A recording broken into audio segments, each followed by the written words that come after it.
అది నమస్కారం. హర్ముజ్ జలసంధి దగ్గర ఆల్మోస్ట్ ఇరాన్ వచ్చేసి వెళ్ళండి వెళ్ళండి వెళ్ళండి వెళ్ళండి అందరం పంపిస్తాం. బట్ ఒక్క ఇజ్రాయెల్ అండ్ అమెరికా చెందిన నౌకలు మాత్రం పంపని అన్నారు. మీతో అన్నీ అలౌ చేస్తారు. ఈ మూమెంట్లో చాలామందికి ఒక నిజం తెలియాలి. అదేంటంటే ఇరాన్ నుంచి చమురు అత్యధికంగా వెళ్ళేది ఎక్కడికంటే చైనాకి. ఇప్పుడు భారతదేశం చెందినటువంటి షిప్పులు అన్నవి కనుక ఒకవేళ హర్ముజ్ జలసంధి కనుక ఆపినట్టయితే ఈ ఓన్లీ చైనాకి వెళ్ళేవి కనుక ఇరాన్ కనుక పంపుతూ ఉన్నట్టయితే ఎలా వెళ్ళాలి? మలక్కా జలసంధి ద్వారా వెళ్ళాలి. అది ఎక్కడ చాలా ఇరుకుగా ఉంటుంది. పైనేమో మలేషియా, కింద ఇండోనేషియా, ఆల్మోస్ట్ సింగపూర్కి టచ్ అవుతూ వెళ్ళాలి. అది వెళ్ళాలంటే ఎటు నుంచి పోవాలి? ఇక్కడ మన అండమాన్ నికోబార్ ఐలాండ్స్ ఉన్నాయి, దానికి కొంచెం నీరుమైన వెళ్ళాలి. సో ఇంత పెద్ద హిందూ మహాసముద్రంలో ఆల్రెడీ మన నేవల్ వాళ్ళు ఫుల్ శక్తివంతంగా ఉన్నారు.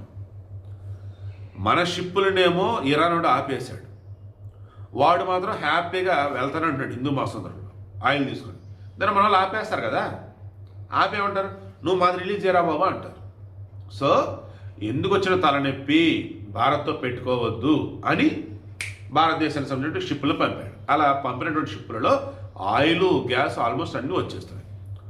ఇక అమెరికాకి సంబంధించి, ఇజ్రాయెల్కి సంబంధించి అన్నప్పుడు వాళ్ళతో కదా యుద్ధం చేస్తున్నాడు.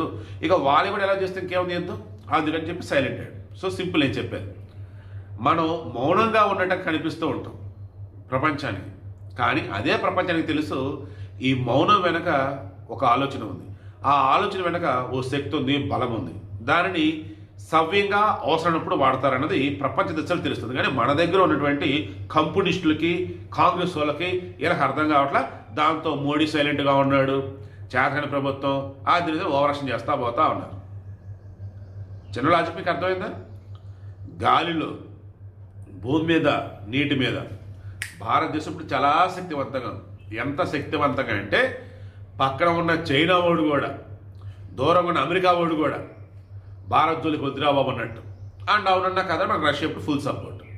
ఇప్పుడు వరల్డ్ వైడ్ మీరు చూడండి, ఒక్క భారతదేశానికి మాత్రమే అంతా ఫ్రెండ్స్గా ఉన్నారు. ఈ పక్కన ఉన్న పనికి వల్ల పాకిస్తాన్ వాడు తప్ప మిగతా అంతా కూడా ఫ్రెండ్సే. వాళ్ళ శత్రువులు ఉంటూ ఉండొచ్చు కాక, బట్ బయట మాత్రం ఏ ఫ్రెండ్ ఏ ఫ్రెండ్ ఏ ఫ్రెండ్ అనే రకాలు. అది భారతదేశం ఈరోజు మోడీ నాయకత్వంలో సాధించినటువంటి ప్రగతి, విజయం కూడా అనొచ్చు.